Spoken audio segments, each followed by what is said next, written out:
আসসালামু আলাইকুম সুপ্রিয় শিক্ষার্থীরা, আশা করি সকলেই ভালো আছেন। আমিও মহান সৃষ্টিকর্তার কৃপায় অনেক ভালো আছি।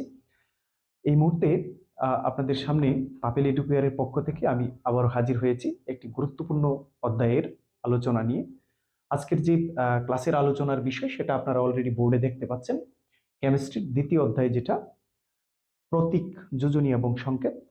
এই অধ্যায়ের খুঁটিনাটি বিষয় আমরা আজকের এই ক্লাসে আলোচনা করব। আমি আশা করব আপনারা যারা এই ক্লাসটা সম্পূর্ণ দেখবেন তারা অবশ্যই আহ, এই অধ্যায়ের সকল বিষয় খুব ভালোভাবে আয়ত্ত করতে পারবেন। তো চলুন কথা না বাড়িয়ে আমরা ক্লাসে চলি।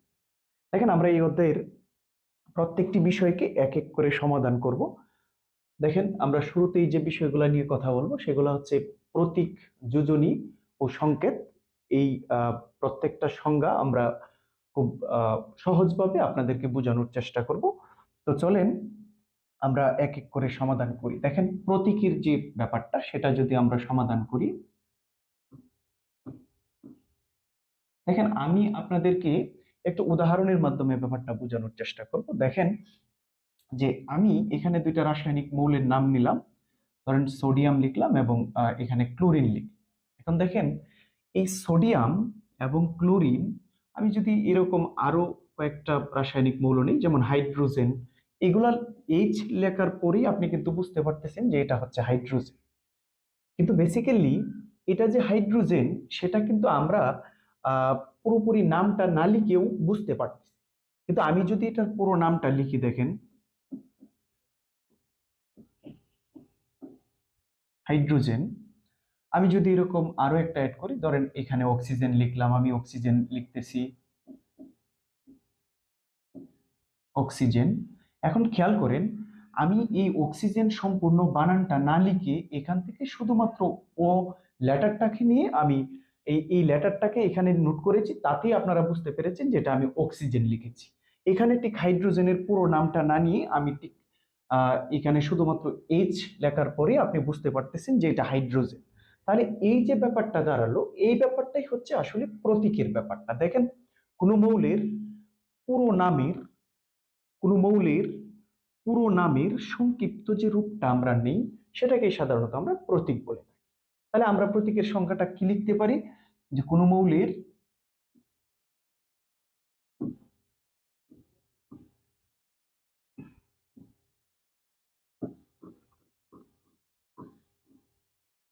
পুরো নামের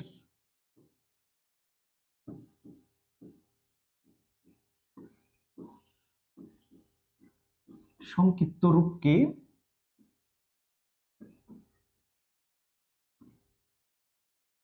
প্রতীক বলা হয়।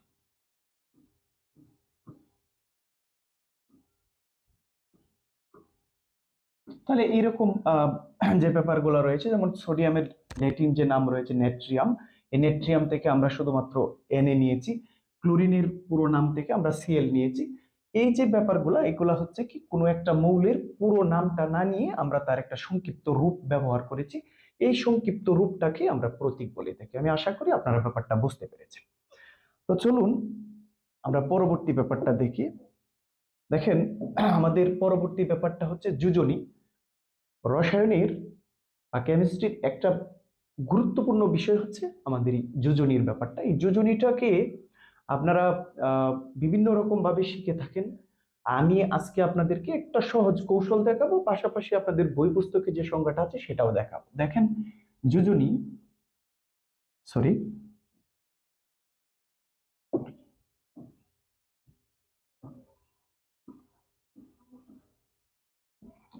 দেখেন আমরা গতানুগতিক যে সংজ্ঞাটা পড়ি সেটা হচ্ছে যে আমরা একটু উদাহরণের মাধ্যমে ব্যাপারটা বোঝার চেষ্টা করি। দেখেন, আমরা যদি ক্লোরিনের ইলেকট্রন বিন্যাস করি, আমরা জানি ক্লোরিনের পারমাণবিক সংখ্যা হচ্ছে 17। এটাকে যদি আমরা ইলেকট্রন বিন্যাস করি 1s2, 2s2, 2p6, 3s2, 3p5।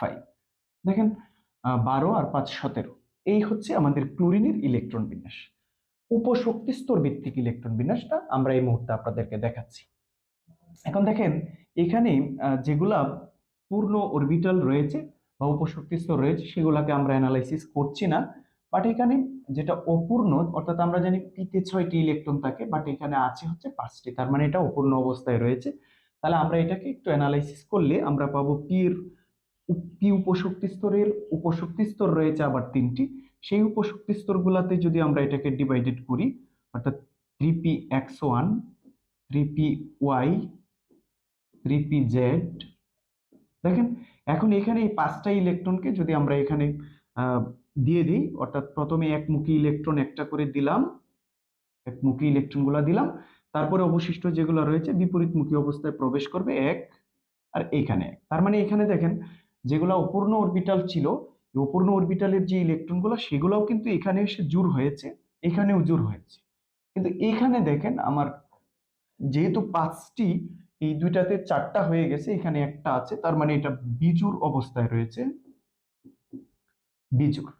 তাহলে আমরা যদি এই এই যে ওয়ান, অর্থাৎ একটা ইলেকট্রন রয়েছে, এটাকেই যদি আমরা ক্লোরিনের যোজনী বলি, ক্লোরিনের যোজনী হচ্ছে 1, ঠিক আছে।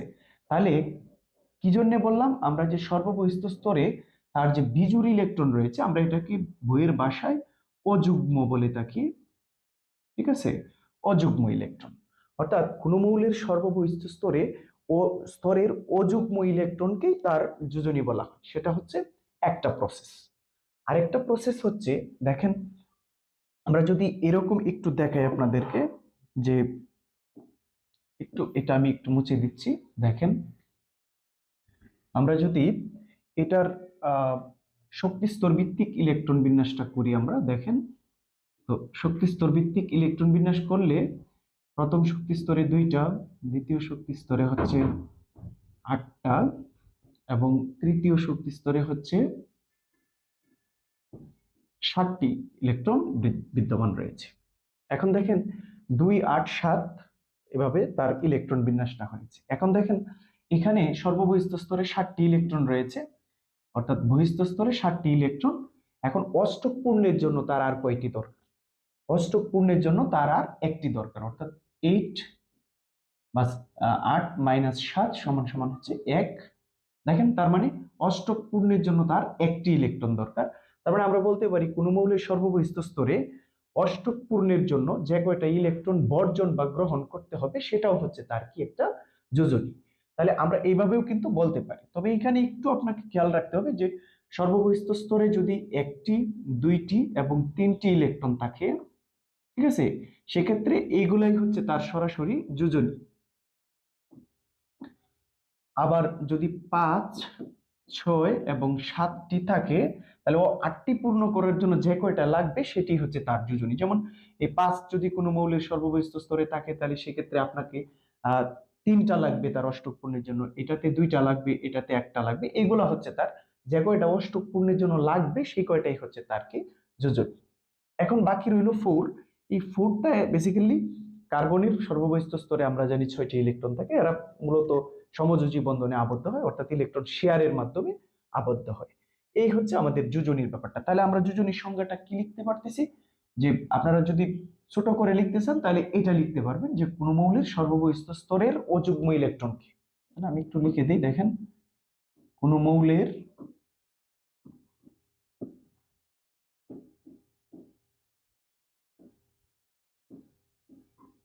সর্ববহিস্থ স্তরের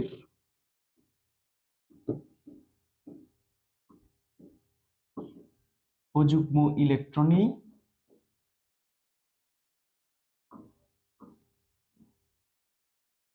ইলেকট্রনই তার যোজনী।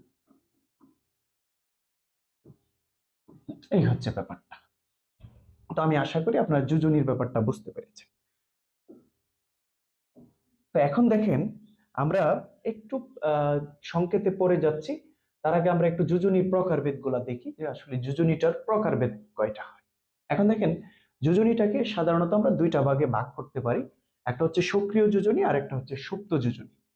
আমরা কোনো একটা যৌগ লিখার পর বা কোনো একটা যৌগকে নেয়ার পরে আমরা ওই যৌগে, ধরেন আমরা এরকম নিলাম যে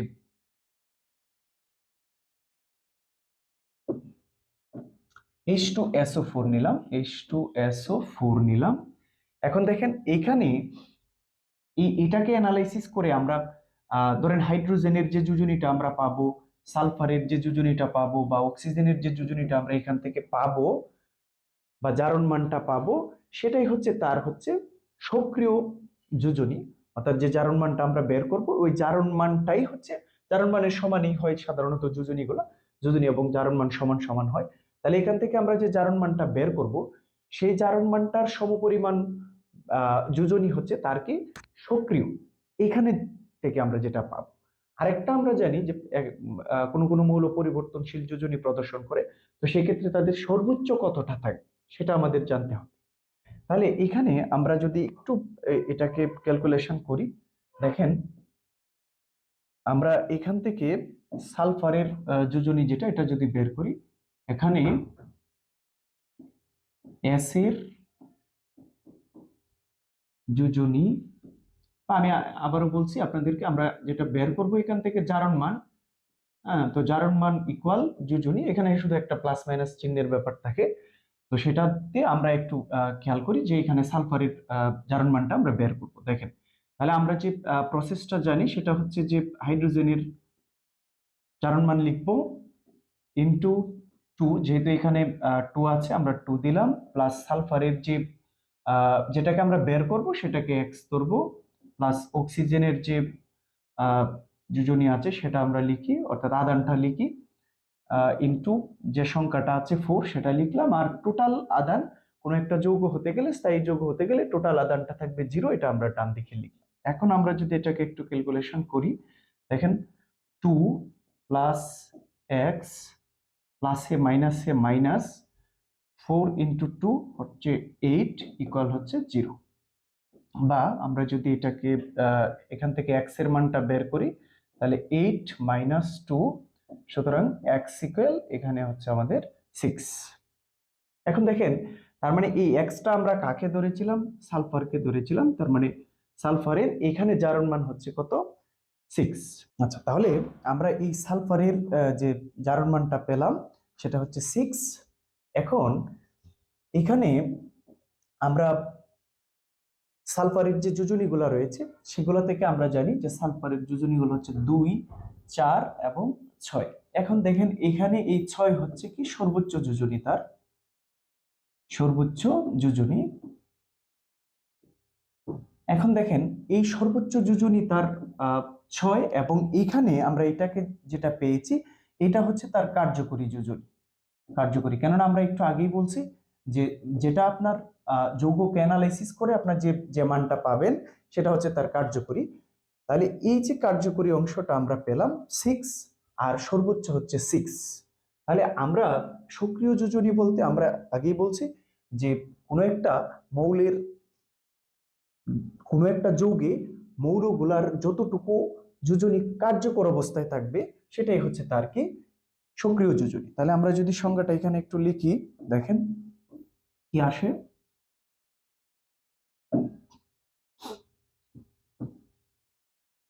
কোন যৌগে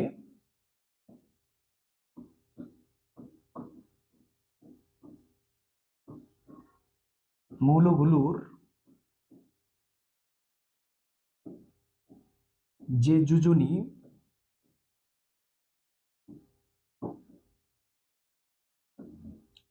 কার্যকর অবস্থায় থাকে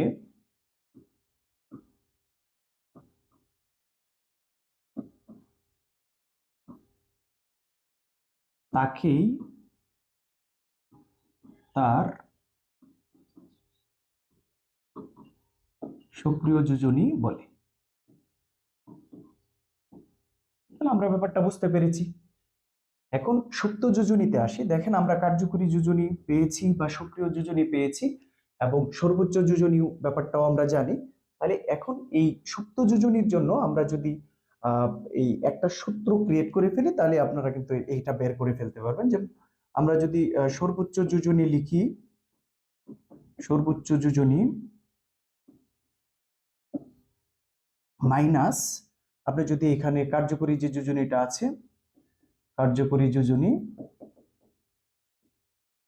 এটা লিখেন, তাহলে যে ফলটা আপনি পাবেন সেটাই হচ্ছে আপনার কি সুপ্ত যোজনী। অর্থাৎ দেখেন আমরা সর্বোচ্চ যোজনী, সালফারের সর্বোচ্চ যোজনী পেয়েছিলাম 6, এবং এখানে আমরা কার্যকরী যোজনী পেয়েছি 6, তাহলে আমরা যদি 6 - 6 লিখি তাহলে রেজাল্ট আসছে 0।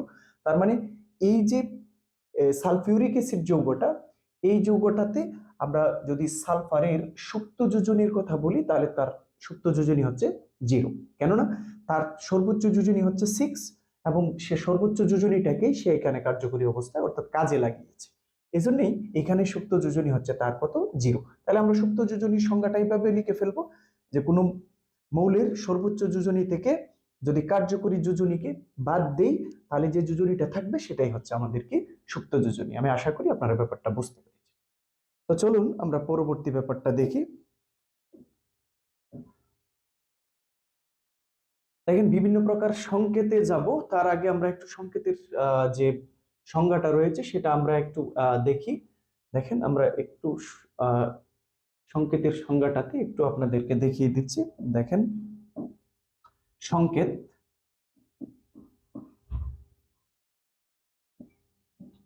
দেখেন আমরা প্রতীকের ব্যাপারে যখন আমরা সংজ্ঞায়নটা করেছি তখন বলেছি মৌলের পুরো নামের সংক্ষিপ্ত রূপ। এখন বেসিক্যালি জাস্ট আমরা একটু চেঞ্জ করব, যেমন আপনি ধরেন এরকম আমরা একটু আগে যেটা নিয়ে কাজ করেছি সেটাই নিলাম, সালফিউরিক অ্যাসিডকে নিলাম। দেখেন এই সালফিউরিক অ্যাসিডে আপনাদের কি কি রয়েছে, দেখেন এখানে রয়েছে হাইড্রোজেন। আমরা যদি পুরো নামগুলো লিখি তাহলে আসতেছে এইরকম হাইড্রোজেন, সালফার, ঠিক আছে, তারপরে হচ্ছে অক্সিজেন, এই তিনটা আছে। এখন এটাকে যদি আমরা এভাবে লিখতাম হাইড্রোজেন 2, সালফার 1, অক্সিজেন 4 এরকম লিখতে হতো পুরাটা লিখে। কিন্তু দেখেন আমরা কিন্তু এখানেও এই কাজটাই করেছি, এখানেও মৌলগুলার পুরো নামের সংক্ষিপ্ত রূপগুলা নিয়ে আমরা একটা যৌগ তৈরি করেছি, ঠিক আছে, যৌগ। তাহলে এই যে যৌগটা নিয়েছি, যৌগেও কিন্তু মৌলগুলার পুরো নামের সংক্ষিপ্ত রূপগুলাই ব্যবহার করা হয়েছে। তার মানে এইটুকু অংশ দেখলে আমরা এটাকে বলি কি, যেটা হচ্ছে সালফিউরিক অ্যাসিড, ঠিক আছে। তাহলে দেখেন আমরা যে সালফিউরিক অ্যাসিড এটাকে লিখতে পারলাম কেন, এগুলার মৌলগুলার সংক্ষিপ্ত রূপগুলা নিয়ে আমরা একটা যৌগ ক্রিয়েট করেছি। তার মানে আমরা যদি সংজ্ঞায়নটা করি এরকম যে কোন যৌগের পুরো নামের সংক্ষিপ্ত রূপ, কোন যৌগের পুরো নামের সংক্ষিপ্ত রূপটাই হচ্ছে আমাদের কি সংকেত। তাহলে আমরা এরকম লিখে ফেলি, যৌগের পুরো নামের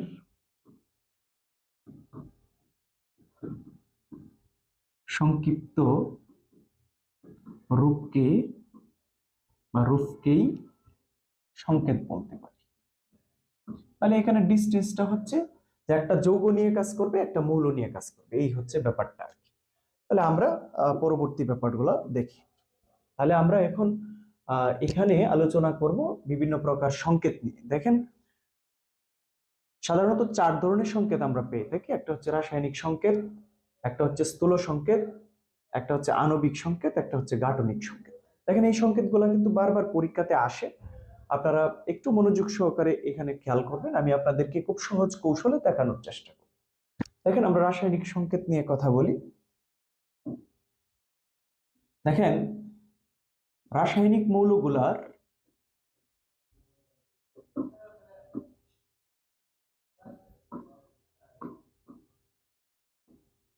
রাসায়নিক মৌলগুলোকে তাদের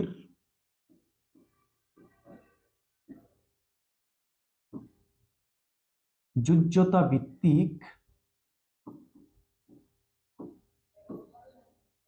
ভিত্তিকভাবে প্রকাশের জন্য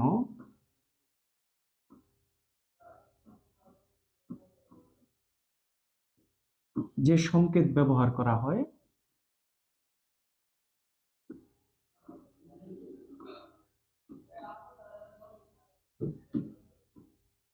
তাকেই রাসায়নিক সংকেত বলা হয়।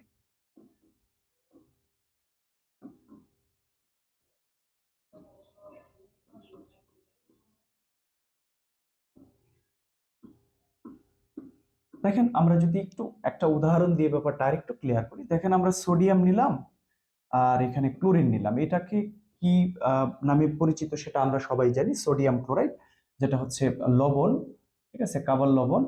তো এখন দেখেন এখানে আমরা কি কাজটা করেছি রাসায়নিক মৌল নিয়েছি দুইটা, ঠিক আছে। কিন্তু এই দুইটা মৌলকে আমরা কি করেছি একটা নির্দিষ্ট নিয়মে আমরা তাকে ইনক্লুড করেছি। যেমন আমরা যদি এটাকে এভাবে না লিখে এরকম লিখতাম ClNa, সেটাও তো আমরা লিখতে পারতাম, কিন্তু এটা কেন আমরা লিখতে পারি নাই? এই যে নিয়মটা, এই যে একটা সংকেতের মাধ্যমে আমরা একটা নিয়ম পাই, সেটাই হচ্ছে সাধারণত রাসায়নিক মৌলগুলোর মানে বা রাসায়নিক সংকেত। এখন দেখেন এটা আমরা কিভাবে লিখেছি, দেখেন এখানে যখন আপনি সোডিয়াম এবং ক্লোরিনকে পরস্পরের সম্পৃক্ততায় নিয়ে আসবেন, তখন এরা কি করবে, একটা তাদের যোজ্যতার ধারাবাহিকতায় বা আদানের ধারাবাহিকতায় তারা একটা প্লেসমেন্ট করবে। অর্থাৎ কি প্লেসমেন্ট করবে, দেখেন এখানে সোডিয়াম হচ্ছে প্লাস ধনাত্মক আধান বিশিষ্ট, সেটা আমরা জানি। ক্লোরিন হচ্ছে মাইনাস আধান বিশিষ্ট। তার মানে এখন এরা দুজন যদি পরস্পরের সাথে সম্পৃক্ততায় আসে, তাহলে প্লেসমেন্টের ব্যাপারে আমাদের খেয়াল রাখতে হবে যে ধনাত্মক মৌলটাকে আমরা পূর্বে স্থান দিব এবং ঋণাত্মক মৌলটাকে আমরা পরবর্তীতে স্থান। এই যে একটা ব্যাপার রয়েছে, আরো একটা ব্যাপার থাকে এরকম যে আমাদের ধরেন আমি Mg, হ্যাঁ, ও লিখলাম এরকম, দেখেন এখানে ধনাত্মক ঋণাত্মক আছে। আবার দেখেন ক্যালসিয়াম, এখন OH আছে এখানে, হ্যাঁ দেখেন। এখন এটাকে আমরা যদি মানে যোজ্যতার অনুপাতে এটার যে যোজনী রয়েছে এই যোজনীর সাথে এটাকে ব্যালেন্স করতে হয়, তাহলে আমরা এখানে একটা 2 দিব। ওই যে ব্যাপারগুলা, ওই ব্যাপারগুলাই মূলত রাসায়নিক সংকেতের অন্তর্ভুক্ত ব্যাপার। তো আমি আশা করি আপনারা বুঝতে পেরেছেন। চলেন আমরা পরবর্তী সংকেতটা দেখি। স্থূল সংকেত, দেখেন খুবই সহজ একটা ব্যাপার। সেটা হচ্ছে যে আমরা যদি এরকম নেই, ধরেন CH নিলাম, হ্যাঁ, বা আমি এটা কোন মৌল থেকে নিচ্ছি সেটা আমি একটু আপনাদেরকে এখানে দেখাচ্ছি। CH4 নিলাম, ধরেন এটাকে আমরা জানি মিথেন। এখন এই CH4 থেকে আমরা কি করলাম, শুধুমাত্র CH দেখালাম। দেখেন এখন মিথেন যে যৌগটা রয়েছে, এই যৌগটা কি কি মৌল দ্বারা গঠিত? এখানে হচ্ছে কার্বন মৌল, ঠিক আছে, কার্বন মৌল রয়েছে, আর রয়েছে কি হাইড্রোজেন মৌল, হাইড্রোজেন মৌল, ঠিক আছে। দেখেন এই দুইটা মৌলের সমন্বয়ে মূলত এই মিথেনটা গঠিত। আমরা যদি পরিমাণটা না নিই, অর্থাৎ CH, মুছে দিচ্ছি, CH। এখন দেখেন এই যে মিথেনটা, এই মিথেনটা হচ্ছে কার্বন এবং হাইড্রোজেনের সমন্বয়ে গঠিত। এখন আমরা যদি এখানে দেখেন, আমরা কিন্তু 4টা লিখি নাই, তার মানে এখানে ব্যাপারটা হচ্ছে যে এই যৌগটা, অর্থাৎ আমি যদি একটু সংজ্ঞাটা লিখি আপনারা আরো ক্লিয়ারলি বুঝতে পারবেন। দেখেন স্থূল সংকেত,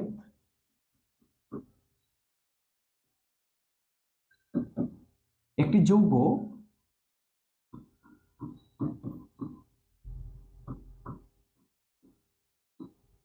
কি কি মৌল দ্বারা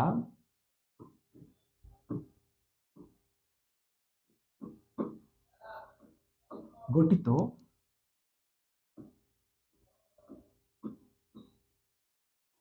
তা দেখানোর জন্য যে সংকেত, তাকে স্থূল সংকেত বলে।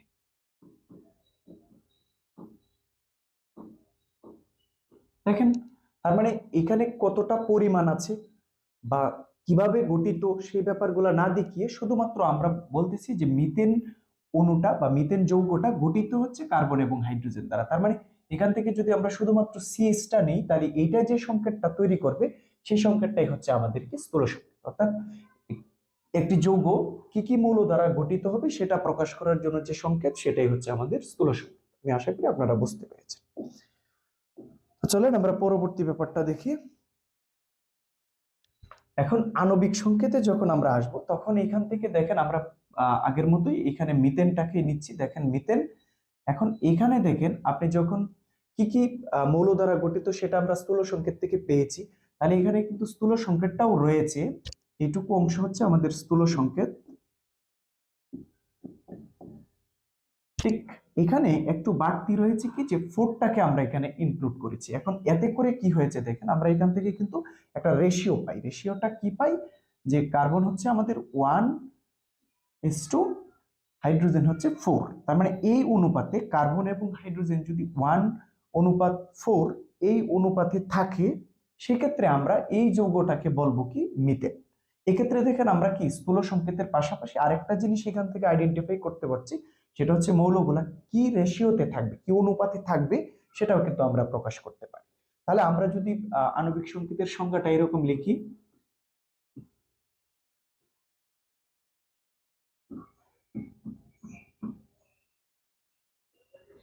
যে একটি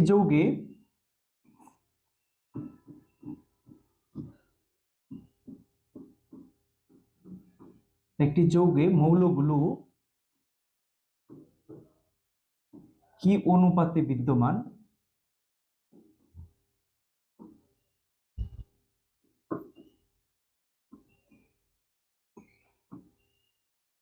থাকে তা প্রকাশের জন্য যে সংকেত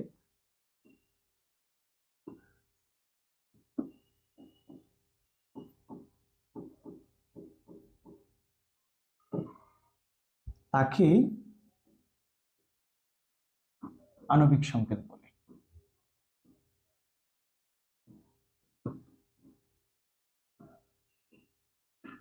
ঠিক আছে, দেখেন আমরা যদি আরেকটা দেখি এরকম H2O নিলাম, ধরেন এখানে পানির অণু নিলাম, এখানেও দেখেন আপনি কিন্তু একটা রেশিও পাচ্ছেন, সেটা হচ্ছে হাইড্রোজেন থাকবে 2 এবং অক্সিজেন থাকবে 1।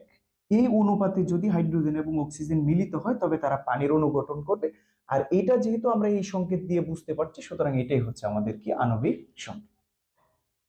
তবে আশা করি আপনারা ব্যাপারটা বুঝতে পেরেছেন। তো চলুন আমরা পরবর্তী সংকেতটা দেখি। দেখেন গাঠনিক সংকেত। এখন আমরা যেটা নিয়ে কাজ করেছিলাম সেটা দিয়ে আমরা একটু দেখি। দেখেন CH4, এটাকে যদি আমরা কিভাবে গঠিত হয়েছে, কি কি বন্ড দ্বারা গঠিত হয়েছে, ওই ব্যাপারগুলো যদি আমরা একটু ক্লিয়ারলি দেখার চেষ্টা করি, তাহলে কার্বন হচ্ছে এখানে কেন্দ্রীয় মৌল, আর এই কেন্দ্রীয় মৌলের চারপাশে সাধারণত বাকি যে মৌলগুলা থাকে সেগুলো অবস্থান করে। তাহলে এখানে হাইড্রোজেন রয়েছে, হাইড্রোজেন হচ্ছে এখানে রয়েছে। আমি এটা ধরে নিয়ে আসি। দেখেন তার মানে এই যে কার্বন, একটা কার্বনের সাথে 4টা হাইড্রোজেন এরকম ভাবে একক বন্ধন দ্বারা যুক্ত রয়েছে। এই যে আমরা একটা গঠন লিখেছি, এই যে গঠনটা লিখেছি, এই গঠনটা আমরা লিখেছি কার, মিথেনের গঠনটা লিখেছি। এখন দেখেন মিথেন কিভাবে গঠিত আছে এটা প্রকাশ করার জন্য যে সংকেতটা আমরা ইউজ করবো, কারণ মিথেন কিভাবে গঠিত আছে সেটা আমরা এই যে বিষয়টার মাধ্যমে দেখতে পাচ্ছি যে মিথেনটা এভাবে গঠিত আছে। তাহলে আমরা বলতে পারি গাঠনিক সংকেতের ব্যাপারটা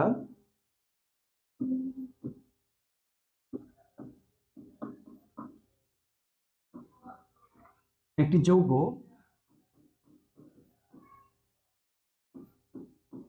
কিভাবে গঠিত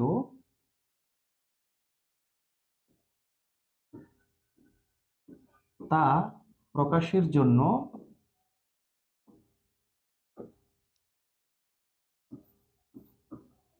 যে সংকেত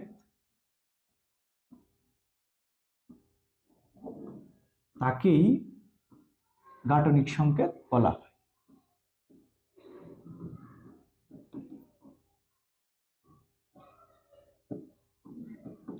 দেখেন একটা পানির অণুর যে গঠনটা আমরা দেখিয়েছিলাম এটাও যদি আপনাদেরকে দেখাই, দেখেন একটা অক্সিজেন 2টা হাইড্রোজেনের সাথে এভাবে গঠিত। তার মানে এই যে জিনিসটা, এটাই হচ্ছে আমার কি পানির গাঠনিক সংকেত, পানির গাঠনিক সংকেত। ঠিক আছে, দেখেন পানিটা এইভাবে গঠিত, এটা আমরা এই সংকেত থেকে বুঝতে পারি যে পানিটা হচ্ছে একটা অক্সিজেনের সাথে 2টা হাইড্রোজেন একক বন্ধন দ্বারা যুক্ত, এটা আমরা এখান থেকে বুঝতে পারছি। সুতরাং এইটুকুই হচ্ছে আমাদের পানির গাঠনিক সংকেত, এইটুকু হচ্ছে আমাদের মিথেনের গাঠনিক সংকেত। তো আমি আশা করি আপনারা এই ব্যাপারগুলো বুঝতে পেরেছেন। তো চলুন আমরা পরবর্তী ব্যাপারটা দেখি। দেখেন আমরা এই অধ্যায়ের যে ব্যাপারটা একেবারেই কমন একটা ব্যাপার, এটা থেকে একটা এই ধরনের একটা অঙ্ক কিন্তু পরীক্ষাতে বারবারই আসে আপনাদের। আমি এখানে জাস্ট একেবারে স্লোলি আপনাদেরকে এটা শেখানোর চেষ্টা করব। দেখেন এখান থেকে কিভাবে আমরা দেখব। দেখেন এখান থেকে শতকরা সংযুতি থেকে যৌগের আণবিক সংকেতটা আমরা নির্ণয় করব। যদিও স্থূল সংকেত এবং আণবিক সংকেত দুইটাই এখান থেকে নির্ণয় করা যায়, আমরা আণবিক সংকেত নির্ণয় করব। দেখেন একটি যৌগে কার্বন, হাইড্রোজেন ও অক্সিজেন আছে, যেখানে কার্বন 40% বা 40% ও হাইড্রোজেন 6.67% এবং যৌগটির আণবিক সরি, এখানে একটু মিসিং হয়েছে। আণবিক ভর 180 গ্রাম হলে এর আণবিক সংকেত নির্ণয় করো। দেখেন এখানে যৌগটা কি কি মৌলগুলো দ্বারা গঠিত সেটা আমাকে প্রথমে দেখতে হবে। এখানে আছে কার্বন, আছে হাইড্রোজেন এবং অক্সিজেন, কিন্তু পরিমাণ দেখেন আমাদের কার্বনের পরিমাণ দেওয়া আছে এবং হাইড্রোজেনের পরিমাণ দেওয়া আছে। সেক্ষেত্রে আমাদেরকে প্রথমেই যে কাজটা করতে হবে সে কাজটা হচ্ছে যে কার্বন হাইড্রোজেনের পরিমাণটা উল্লেখ আছে কিন্তু আমাকে নেই হচ্ছে অক্সিজেনের পরিমাণটা, তাহলে আমাকে সেটা বের করে নিতে হবে। তাহলে আমরা যদি এই পরিমাণগুলা একটু বের করি, দেখেন তাহলে আমরা এখানে আমরা শুরুতে লিখে ফেলবো। এখানে দেওয়া আছে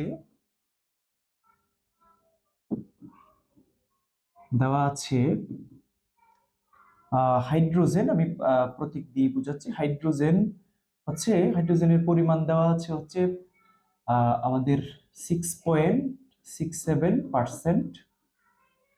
আবার কার্বনের যে পরিমাণটা সেটা দেওয়া আছে আমাদের কত, 40%। তাহলে আমরা এই দুইটা পার্সেন্টেজকে প্রথমে যোগ করি। দেখেন এই দুইটাকে যদি আমরা একটু যোগ করি, কার্বন প্লাস হাইড্রোজেন সমান সমান আমরা কি পাবো দেখেন। তো এখানে আমরা একটু যোগ করে ফেলতেছি, 46.67, ঠিক না, এইটুকু হবে। এখন দেখেন তার মানে এই দুইটা মিলে এতটুকু, তাহলে আমরা অক্সিজেনের যে পরিমাণটা সেটা কিন্তু এখন বের করতে পারি। কেননা আমরা জানি একটা যৌগের কোনো একটা যৌগ যদি আমরা লিখি, ঠিক আছে, যে কোনো যৌগ ধরেন আপনি এখানে লিখলেন সালফিউরিক অ্যাসিড লিখলেন, হ্যাঁ, সোডিয়াম কার্বনেট লিখলেন, হ্যাঁ, যাই লেখেন না কেন এগুলার সবগুলার সামষ্টিক শতকরা পরিমাণ হবে 100%। যৌগ হতে গেলে সেগুলো হবে 100%। তাহলে এই 100%-এর এখান থেকে যতটুকু শর্ট রয়েছে, ঠিক আছে, আমি এখানে যে পরিমাণটা রয়েছে সেটা 100 থেকে যতটা কম রয়েছে সেটাই হচ্ছে অক্সিজেন। তাহলে আমরা যদি এখন অক্সিজেনের পরিমাণটা বের করি, তাহলে 100 মাইনাস হচ্ছে এখানে যে পরিমাণটা আছে 46.67, এটা আমরা অ্যাড করে দিলাম। তো এখন এখান থেকে যদি আমরা মাইনাস করে দেই, তাহলে দেখেন 100 মাইনাস হচ্ছে 46.67%। তাহলে আমরা এখানে আগে এটা মাইনাস করি, 10 থেকে 4, আর হচ্ছে এখানে 1 চলে আসবে, 10-তে 5 গেলে হচ্ছে 5। দেখেন এখানে 67 আছে, তার মানে তাহলে আমরা এখানে 1 কমিয়ে দিই, 53.33%, এরকম হবে। আপনারা একটু দেখে নেবেন। তারপর 53.33%, এটা হচ্ছে অক্সিজেনের পরিমাণ। আমাদের ফার্স্ট কাজটা হচ্ছে যে আমরা এই নেট পরিমাণটাকে বের করে ফেললাম। এখন কাজ হচ্ছে আমাদের দুইটা ধাপ আমরা অনুসরণ করব। এই দুইটা ধাপ যদি আমরা বুঝতে পারি তাহলে গণিতের মতো একেবারে অটোমেটিক্যালি এটা মিলে যাবে। তাহলে আমরা এইটুকু কাজ করতে পেরেছি যে কার্বনের যে হাইড্রোজেনের পরিমাণ, কার্বনের পরিমাণ এবং অক্সিজেনের পরিমাণটাকে আমরা বের করে নিয়েছি। অক্সিজেনের পরিমাণটা কি আছে সেটা আমরা এখানে একটু নোট করে রেখে দিচ্ছি। এখানে 53.33% আমরা এখানে একটু নোট করে রেখে 53.33%। এখন আমাদের দুইটা ধাপ আমরা অনুসরণ করব। দেখেন প্রথম ধাপ হচ্ছে যে মৌলগুলোর যে শতকরা পরিমাণটা আছে, আমি আর একটু ছোট করে নিচ্ছি। এখানে দেখেন কার্বন হচ্ছে 40%, অক্সিজেন হচ্ছে 53.33%। এখন দেখেন প্রথম ধাপ হচ্ছে যে শতকরা পরিমাণটাকে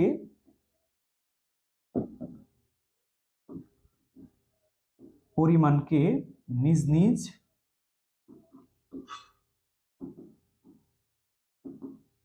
পারমাণবিক ভর দ্বারা ভাগ করব।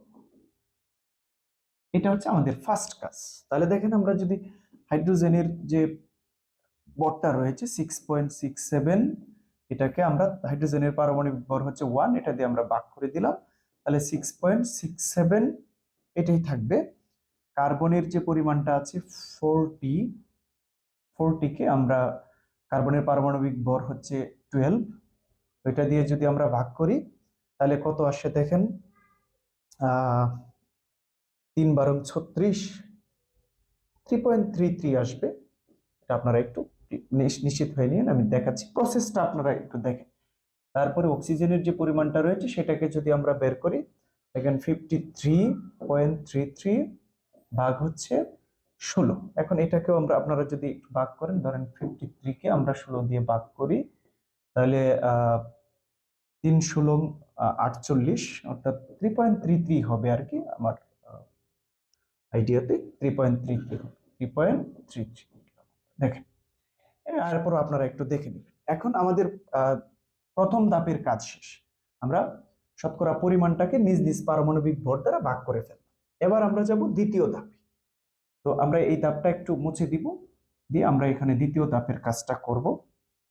দেখেন, দ্বিতীয় ধাপটা হচ্ছে প্রাপ্ত ভাগফল থেকে প্রাপ্ত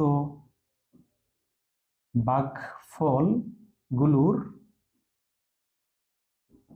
ক্ষুদ্রতম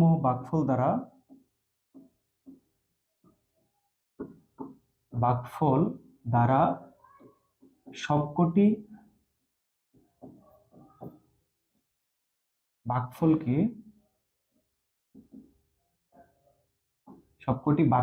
ভাগ করব। ঠিক আছে, এটা এখন দেখেন আমরা প্রাপ্ত যে ভাগফলগুলো পেয়েছিলাম, এগুলা আমি আবার একটু দেখাচ্ছি। এখানে আমাদের হাইড্রোজেনের যে পরিমাণটা ছিল 6.67 বাই হচ্ছে 6.67 ছিল। দেখেন এখানে ক্ষুদ্রতম দুইটা হয়, সেম একই রকম, যে কোনো একটাকে আমরা ক্ষুদ্রতম ধরলাম। তাহলে ক্ষুদ্রতম যদি ধরি, তাহলে আমরা এগুলো একটু মুছে দিচ্ছি। দেখেন, এখন আবার আমরা যদি এই কাজটা করি, ধরেন আমাদের এই প্রথমে ছিল হাইড্রোজেন, তাহলে হাইড্রোজেনের যে ভাগফলটা ছিল ওইটাকে আমরা ওই যে ক্ষুদ্রতম যেটা আছে 3.33 দিয়ে ভাগ করে ফেললাম।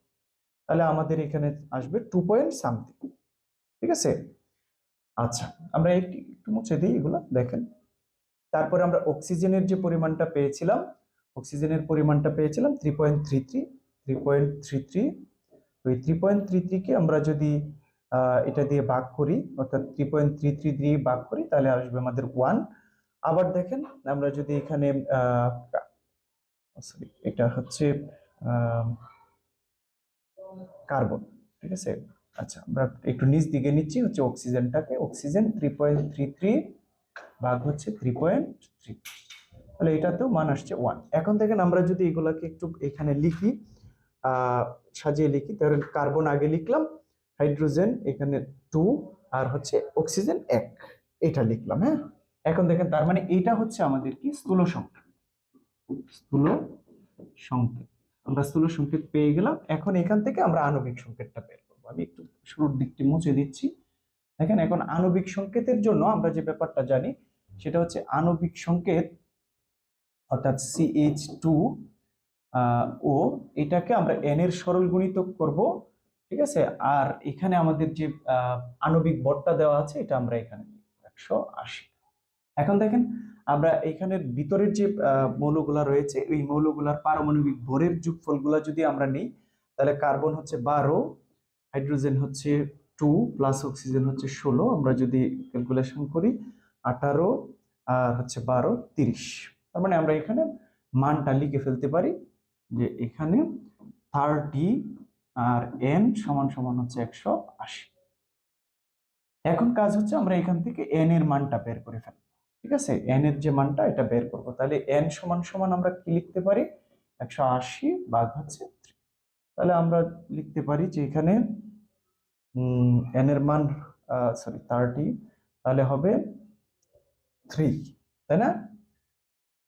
318, 6 হবে, সরি 6। তাহলে n সমান সমান আমরা কি পেলাম, 6 পেলাম। এখন কাজ হচ্ছে আমাদের ওই যে সরল গুণিতক আকারে যেখানে লিখেছিলাম CH2 ও এখানে n এর জায়গায় আমরা 6 বসিয়ে সরল গুণিতক করে ফেলবো। এখন সরল গুণিতক করলে আমরা কি লিখতে পারি, C6H12 আর হচ্ছে O6। এটা হচ্ছে আণবিক সংকেত। দেখেন, আমরা স্থূল সংকেতকে n এর সরল গুণিতক করলাম এবং 180, অর্থাৎ এই যে আণবিক ভর যেটা দেওয়া ছিল, এটার সাথে আমরা সমানীকরণ করে ক্যালকুলেশন করে আমরা কিন্তু মান পেয়েছি। এটা হচ্ছে আমাদের আণবিক সংকেত, যেখানে অনুপাত সহ রয়েছে। আমি আশা করি আপনারা এই অধ্যায়ের যে ব্যাপারগুলো ছিল, প্রত্যেকটা ব্যাপার মোটামুটি এই ক্লাসের মধ্যে আমি আলোচনা করেছি। আপনারা একটু মনোযোগ সহকারে বিষয়গুলো দেখবেন। তো আমরা পরবর্তী পার্টে আপনাদের জন্য অন্যান্য বিষয়ের অন্যান্য অধ্যায়ের ক্লাস নিয়ে হাজির হব। Thanks a lot for watching.